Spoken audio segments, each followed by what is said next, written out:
Good morning, everybody.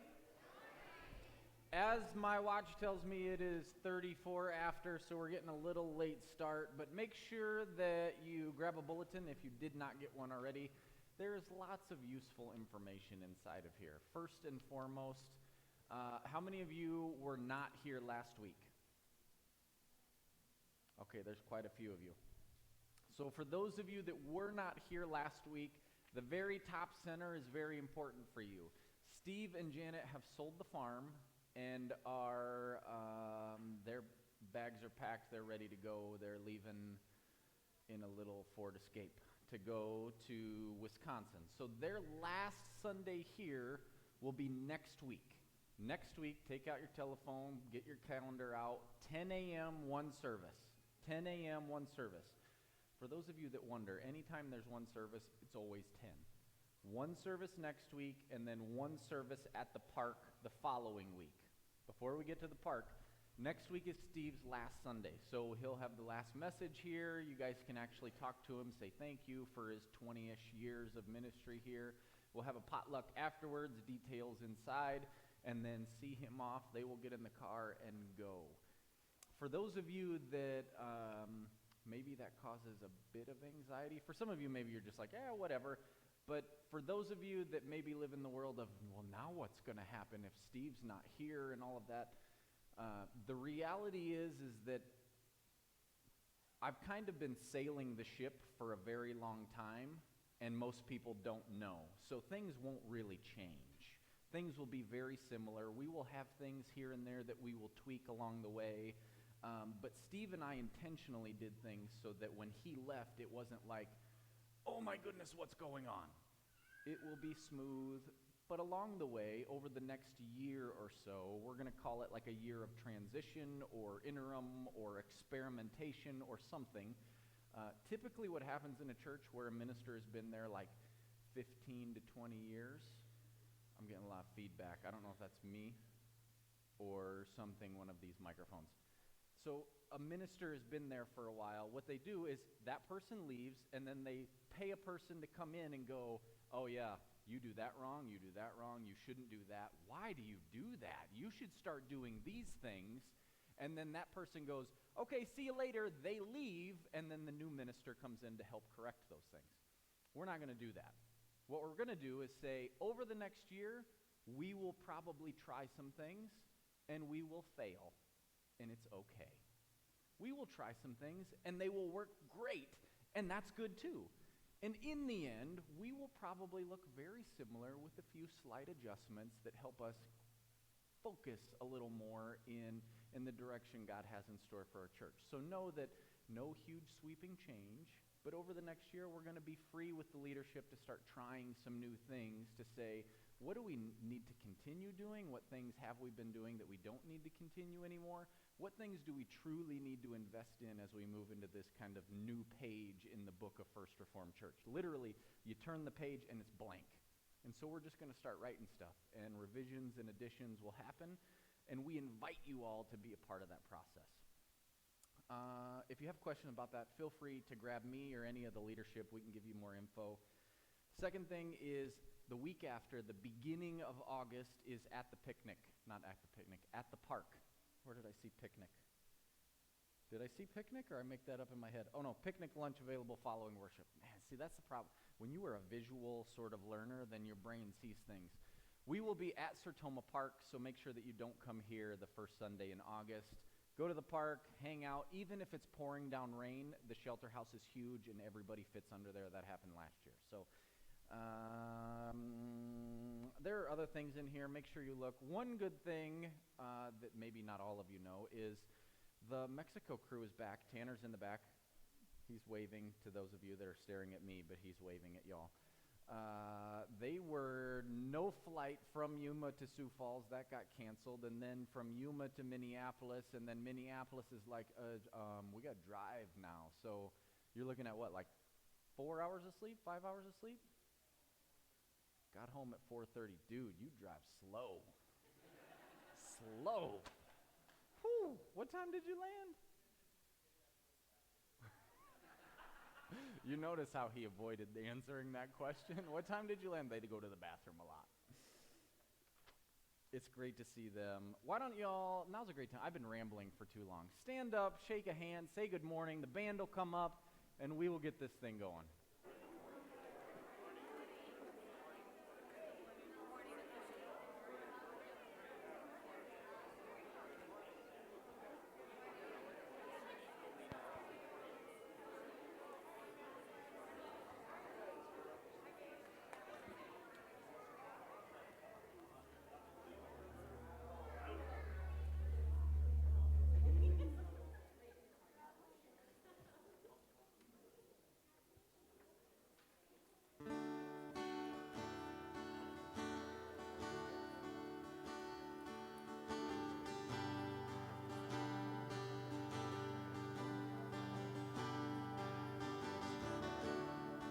There's nothing worth more that will ever come close. Nothing can compare. You're our living hope. Your presence, Lord.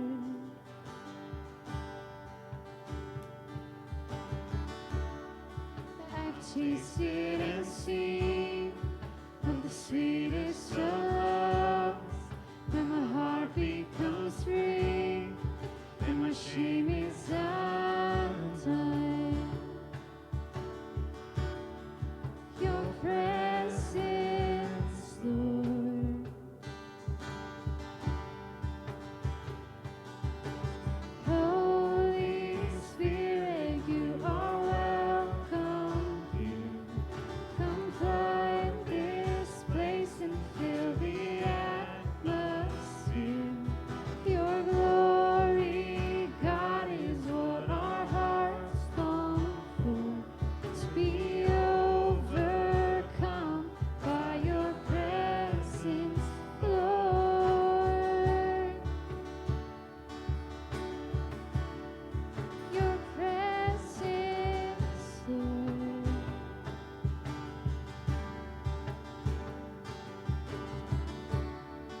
There's nothing worth more that could ever come close. Nothing can compare.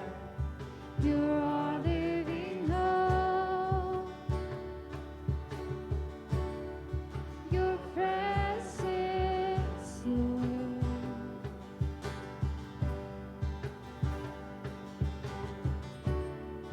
I've tasted and seen of the sweetest of loves, when my heart becomes free and the shame is undone. Your presence, Lord.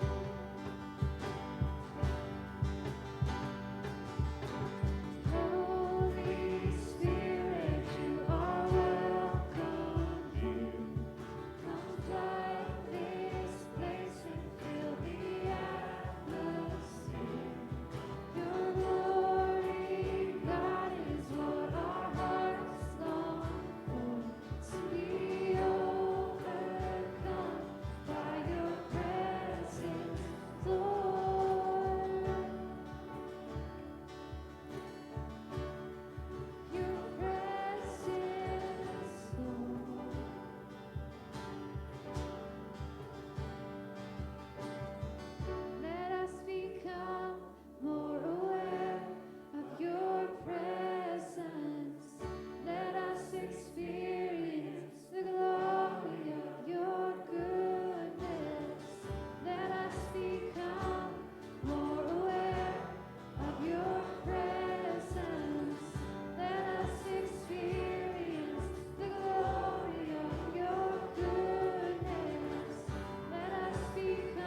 before creation.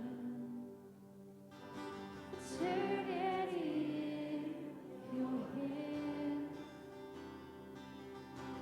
You spoke the earth into motion, my soul now to stand.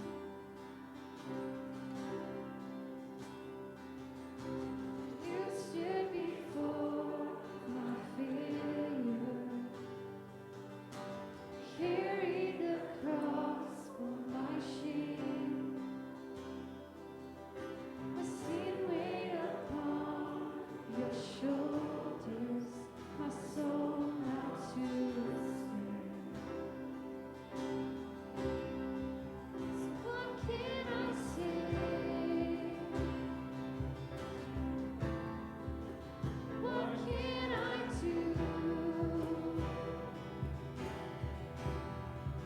but offer this heart, oh God, completely to you? So I'll walk upon salvation, your Spirit alive in me, light to declare your promise, my soul now to stand. So what can I say? What can I do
Okay, before we jump in, I need you to put a little hand clap of appreciation together for the worship team this morning because Devin is gone. And Holly and the crew have done a great job, so thank you. If you are, well, before we jump in, I lost my yellow sheet. Somewhere out there in the world of near the exits is a yellow sheet of paper that has lots of things that you can be praying for on it. And I would invite you, if you haven't gotten one of those, to grab one so that you can read through just the things that are going on. Keep Steve and Janet in the transition and the moving from here to there in your prayers. Keep Michael and Sonia, their kids, in your prayers, because having Grandma and Grandpa move in with you is sometimes like great for a little while, and then it gets to that place where you're like,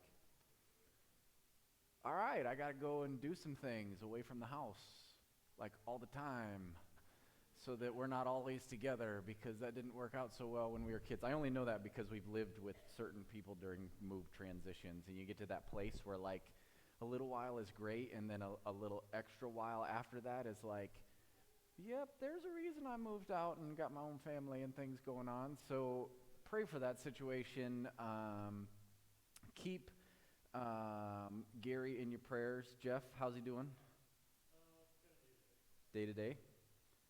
When last week I was in Chicago for my cousin's wedding, and I think somebody texted me or called me, and so when I got back on Tuesday, I went in to visit him, and I heard he was like between a blood clot in the lung and fluid in the other one and breathing real hard. He had this like Darth Vader mask on, where we're talking the full thing. So he breathes and it fogs up. You can't see, you can't hear him. And I walk in the room, and he's sitting up, and he's got the nose thing in, and he's like making jokes. Like they came in, Gary, you got to put your arms down. He's like relaxing, and his blood pressure wasn't working, and so they thought he was dying on the monitor, and so they come rushing in, and he's like, what?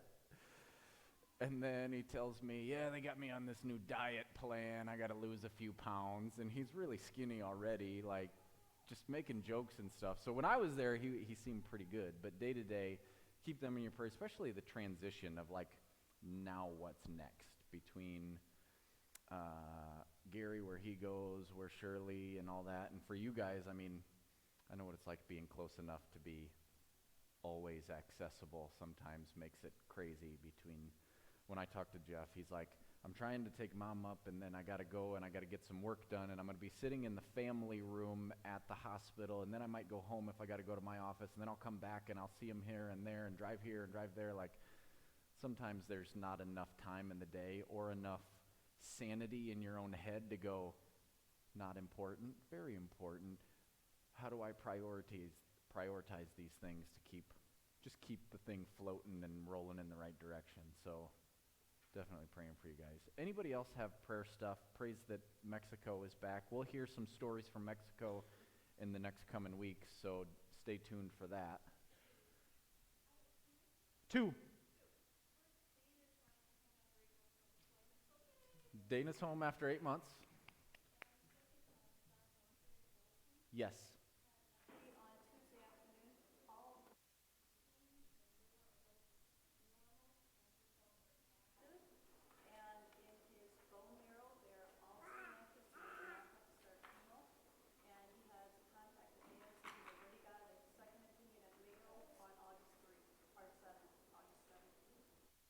I will try to summarize quickly. What could have been a very bad situation with cancer and a lot of things suddenly is not quite as crazy as they thought, but he's getting some second opinions, but things look very, very good. Good. Anybody else?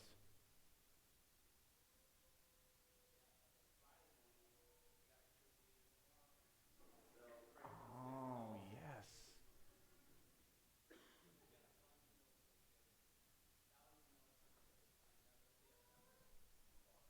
1,000 middle school kids in St. Paul. And you have to take my son with you, so good luck with that. When he gets around other boys his age, he suddenly talks in the third person. Kishmar doesn't like that. Oh, Kishmar doesn't? Kishmar would eat that. Yes, he would. He becomes very, very funny. Very funny. We have conversations about that at home. But I love him dearly, and you will enjoy him for the weekend. You can continue to pray for me. I've been with the kiddos all by myself since yesterday because Carrie unfortunately had to go to the Backstreet Boys in Minneapolis. She was there, but she wasn't coming home because she's coming home tonight, and then she'll get home late with like our car loaded full of IKEA garbage that I have to like, can you unpack all these boxes at like 11:30 at night? I would love to. I don't say that like we have survived and the kids have been great this morning. They've been here since 7:30, so they've been hanging out for a long time between here and the nursery and back in my office. Any other prayer concerns? Okay, I'm going to pray and we're going to jump in. God, I pray that you would take those things that weigh heavy and you would bring some levity to them. And that not that the weight would just simply go away, but that you would be there to hold us. That when we don't know left, right, forward, yes, no, the right answer, the wrong answer, that you would simply bring some peace and some clarity to those situations. And God, I ask that during Steve and Janet's transition, for them and their family finding a new house and job and all that, that you would be at work there. And for us here, that you would help us come together as a church so that we can truly begin to say, so what's next? Give us discernment, clear the fog a little so that the next steps for us as a church become clearer and smoother and easier, knowing that we will screw it up from time to time, but you are always there. And God, for the crew that heads to Minneapolis, for all of the kids, all of the people that are behind the scenes, the people leading, the ones helping with the groups, the bus drivers, all of those things, I pray that you would bring all those things together in a holy interaction, that all the right pieces would crash together and make a beautiful mess, that they would begin to see a little clearer that picture of salvation, that plan that you have for their lives that begins then. That you would give them the ability that when the moment arises that they say yes, that it's something that digs deep. So Lord, be with us. Be with us this morning as we turn to your word, that your Spirit would come and take these words written so many years ago and bring them to life in our hearing. That your voice would be the one that speaks, that it would fall from the heavens like a beautiful rain, trickling into our ears and down our spine, all the way to our heart, so that we are changed people, not because we want it, desire it, but because that is what your word does. So Lord, speak. Amen. So if you are visiting with us or have been on the summer crazy schedule of a little bit here, a little bit there, this week, that week, we are in a sermon series called 4. And 4 is a sermon series that deals with the beginning of the Sermon on the Mount. This is what we typically call the Beatitudes, from the Latin that simply means blessed. As we looked at those, we've talked through things of blessed are the peacemakers. No, we haven't talked about peacemakers. That's at the end. Blessed are the poor in spirit. Blessed are those who mourn. Blessed are those who hunger and thirst for righteousness. Blessed are the meek. This week, we will look at blessed are the pure in heart, for they will see God. Now, with that in mind, rather than going through things, I'm going to tell you, I'm going to go and we have a number of times started with the beginning portion. So the first half of the clause, if you will, has been blessed are the poor in spirit. So we focus on poor in spirit. Blessed are those who mourn. So we focus on mourn. Blessed are the meek. We focus on the meek.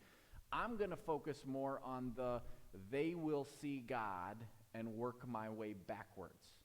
And part of that is because the series is called 4. It's the gift at the end, not the part at the beginning, that is the more important. So here we see, for they will see God. That's where we're going to start. And in order to get there, I need you to take a bit of a journey with me. And I would ask you to imagine an old man, weathered, very old, don't tap your parents. Like, Tanner, did you just tap your dad and be like, oh man? And he tapped you back because he's like, Grandpa T. You picture an old man and weathered. I mean, life has been lived and it has not been easy. And even on the inside, the struggle inside isn't easy. Day after day has been one that each one has to be fought for. And not necessarily physically fighting for something, but one where there are days that simply going and watching the sunrise is hard. To the point where you can focus on each breath in and out because there's really nothing else to focus on. But on this particular day, there was a voice that sounded like a trumpet in the distance. One that said, come up here and I will show you something. And before me was a doorway.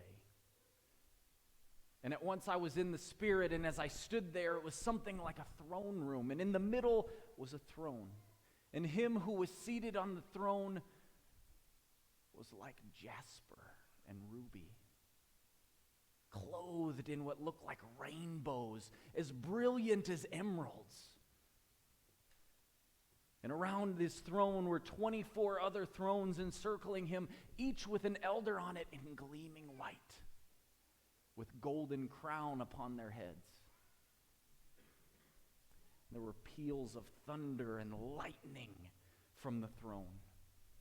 And before the throne were 7 burning torches, lampstands, the Holy Spirit of God. And before them was a sea as clear as glass, just like crystal. Encircling them all were 4 living creatures, 6 wings on their backs, eyes in every direction, even on the inside of their wings, always seeing and perceiving. One of them had the face that looked like a lion, and another like an ox, and one had the appearance of a man, and yet another like an eagle. And day and night and night and day, they never stopped saying, holy, holy, holy is the Lord God Almighty, the one who is and who was and who is to come. And as those creatures cried out day and night, the elders would kneel down and lay their golden crowns at his feet and say, worthy are you, the one who from all things came, the one who will find all things in their culmination. Worthy are you to receive glory and honor and praise. The island of Patmos, the Apostle John, as he sits there in his 90-something-year-old body around the turn of the millennium, where there's no sunscreen, where they've tried to kill him multiple times, where his body has actually been boiled. When I say weathered, I mean like between the cracks and wrinkles, the scars are there everywhere. Alone, exiled, and God says, let me show you something. So we start with the end in mind, for they will see God. Now, John said something earlier. We're going to look at his, the first chapter of his gospel, because some of this stuff, if you've been around for a while and you've read your Bible a bit, makes you go, that. Jesus says, blessed are the pure in heart, they will see God. And John in his Revelation gives us that picture of the heavenly throne room. But in his gospel, he writes in chapter 1, it'll be on the screen, for no one has ever seen God. I will say that again. For no one has ever seen God, but the one and only Son who is himself God and is in closest relationship with the Father has made him known. So here, I'm not focusing on the theological part of Jesus being God and seeing him as seeing something that reveals the Father, but that John in his own gospel says, to this point, nobody's ever seen him. No one. There's another section in the book of Exodus, Exodus 33. I'm trying to give us a little bit of background here so you can kind of grasp what Jesus is really saying. When he says, you will see God, this is big. So from John's standpoint, all the way up until John was alive, no one has seen God. So we're going to go backwards to where it says they have seen him. Exodus 33, this is Moses after they renewed the covenant, and he basically begs God a little bit. We jump in at verse 18 where Moses says, now show me your glory. This is the, okay, Oz, I want to see what's behind the curtain. I want to really see you. And God's response is interesting. And the Lord said, I will cause all of my goodness to pass in front of you. That's a totally different sermon for some other day, but all of my goodness to pass in front of you is pretty cool. I will have mercy, and I will proclaim my name, the Lord, in your presence. This is the one that they don't utter. And I will have mercy on whom I will have mercy, and I will have compassion on whom I will have compassion, but you cannot see my face, for no one may see me and live. Moses, the leader of all leaders in Israel's history, begs God, show me. I want to really see it. I want to see you, the behind the curtain, the unadulterated, the uncensored, the real you. And God goes, you can't handle this. You would die. Like, that's the joke here, but the reality is I will give you all of my goodness. And those I have mercy, and compassion, but you cannot handle it. So I can't show you everything. So why would Moses ask for that? We got to back up a little bit further to Exodus 24. It's at the bottom. Now Moses and Aaron, Nadab and Abihu, and the 70 elders of Israel went up and saw the God of Israel. Now I'll explain this a little bit further in the next couple passages, but when it says that they saw God, this generally doesn't have the I see you the way that you think. And we'll jump in further as we get to the other parts, but I'll just leave it at that to save it. So they went up and saw the God of Israel. Under his feet was something like a pavement made of lapis lazuli, as bright blue as the sky. But God did not raise his hand against these leaders of the Israelites. They saw God, and they ate and drank. So they go up, they see God, they have a party, they eat, and right after this, then Moses goes up the mountain, and then he gets the stone tablets that God gave to Moses. Here, God creates them, here's the words. The part that you have to look at here a second is, read it very closely after you get past the names and all that. What did they see? Just take a second, I'll let you read it.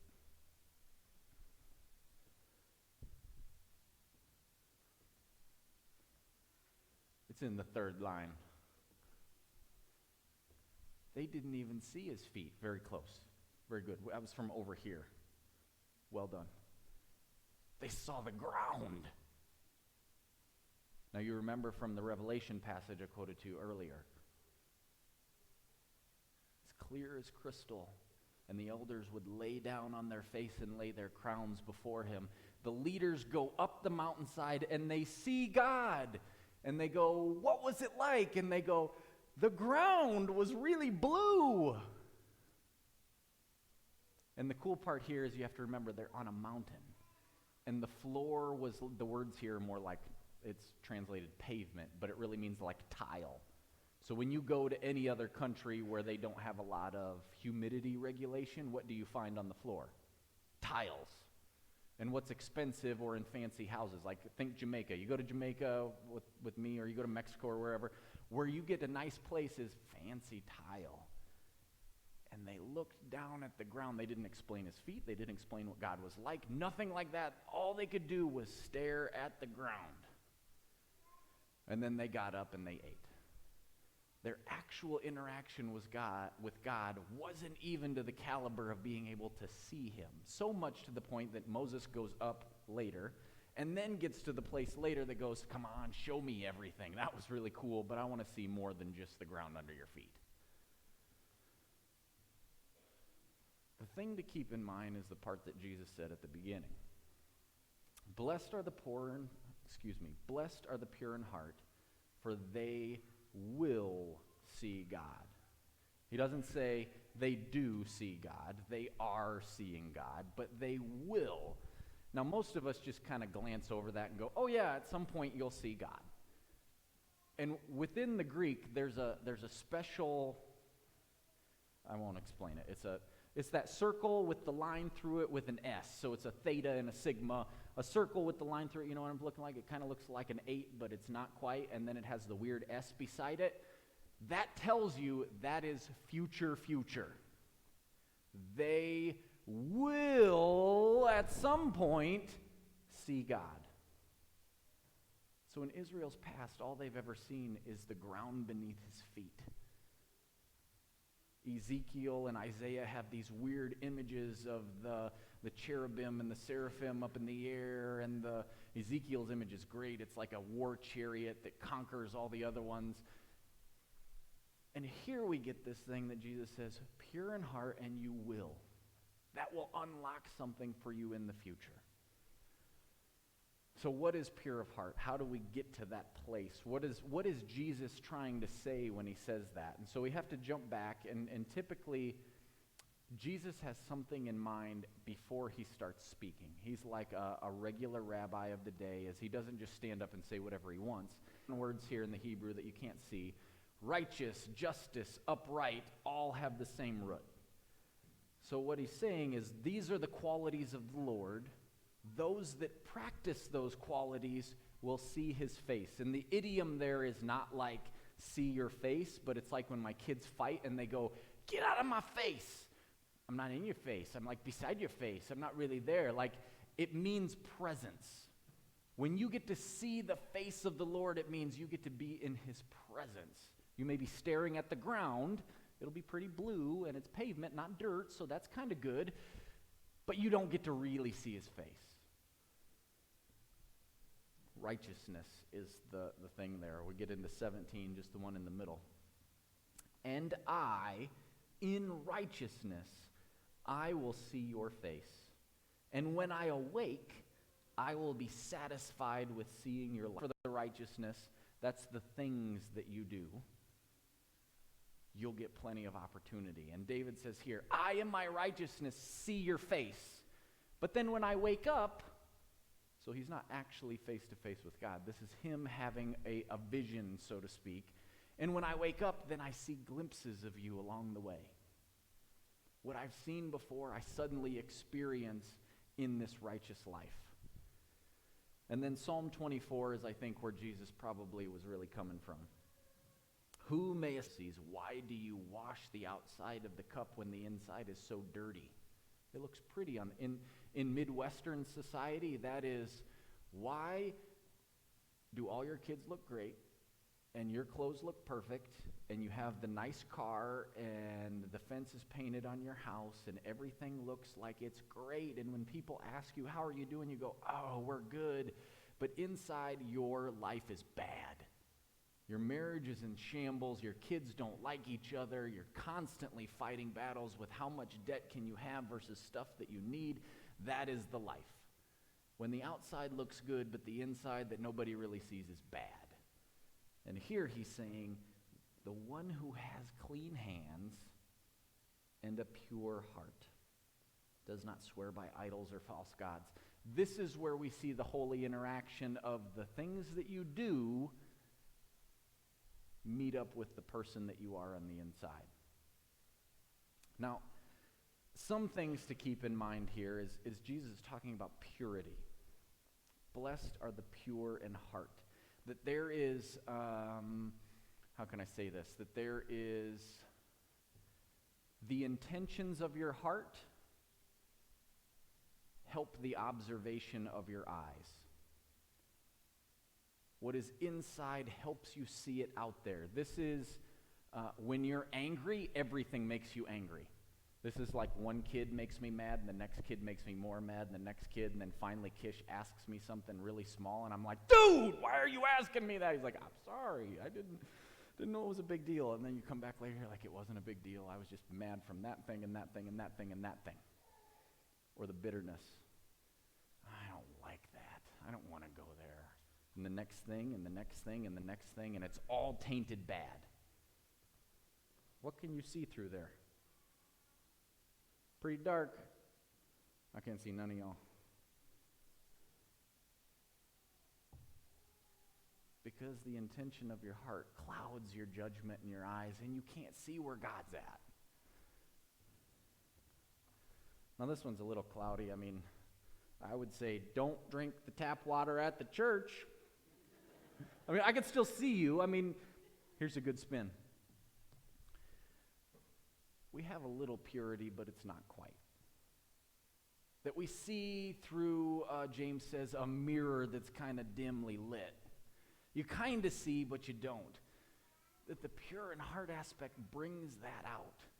That the thing to keep in mind is, how are things made pure? Is it usually a simple, easy process? What would I do to this water if I wanted to purify it?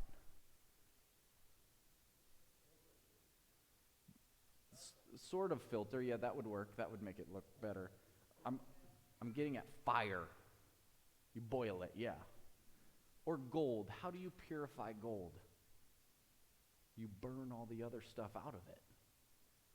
How does a diamond get to be so clear? Pressure that squeezes it. So when Jesus says, blessed are the pure in heart, he doesn't say, oh, don't worry, this will be super easy. Purity is not a problem. But what he also did not say is purity equals sinless. He doesn't say, blessed are those who never ever do anything wrong. He says, you have heard it said, do not murder. And I tell you, don't even be angry with your brother. Heart issue versus righteous issue. You have heard, do not commit adultery. Righteous issue. And I tell you, don't even look lustfully. Heart issue. You have heard, do not... What's the next one? Does anybody know?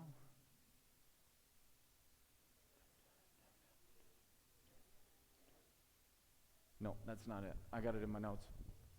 Divorce, sorry. That's right. You have heard, just give a certificate of divorce, and Moses says it's okay.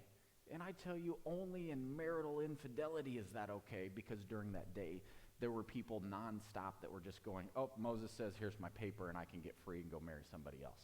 We think that the new phenomenon of like 50% divorce rate is new, but that's been going on for a very long time. We just didn't talk about it because it was shameful. Or you have heard, do not swear by heaven and earth or whatever, and I tell you, simply let your yes be yes. And your no be no. You've heard eye for an eye and tooth for a tooth. And I tell you, ooh, gotcha, didn't I? I forgot that was over there. Turn the other cheek. Sorry. Now here's the thing. Just to prove that this isn't bad. It's okay. Now what happens if you had a little purity?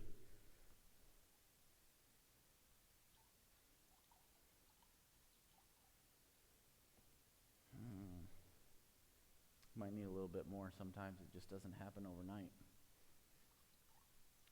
Maybe you'll try and you really will be angry. You'll try and you really will look lustfully. You'll try and it just won't work out the way that you thought. But maybe a little bit over time.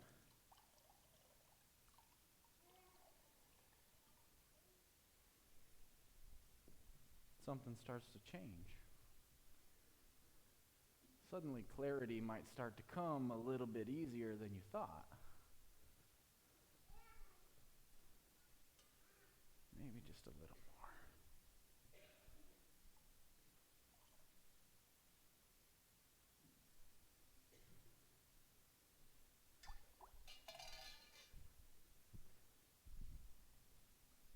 a little purity, suddenly the lens changes and you can see things a bit differently. Don't make funny faces at me.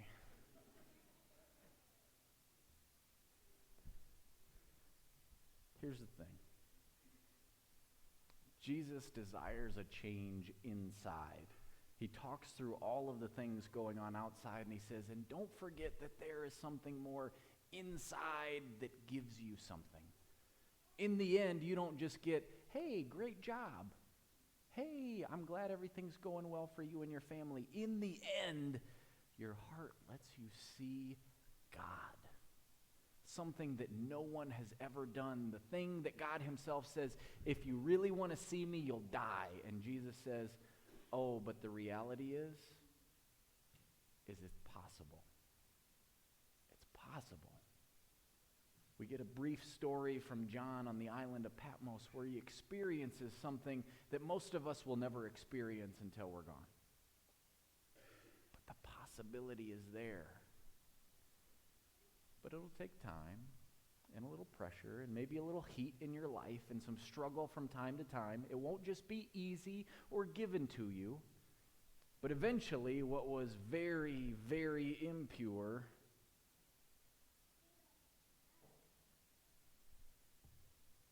Let's pray. Spirit, I pray that you would come and that you would give us clarity, that you would help purity to reign within us beyond just the right and the wrong, but that deep down inside you would do a work in us, that you would help us to see beyond ourselves, to help us see beyond the right things and the wrong things, and help us to know that something inside needs to change. Give us courage. Give us perseverance when the heat comes on, when the pressure pushes and pulls us in every direction. Let us know that those are opportunities and not just struggles. Times to be refined by you so that the day can come that we can see you clearly. Amen. Would y'all stand and sing with us?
John towards the very end of the Revelation.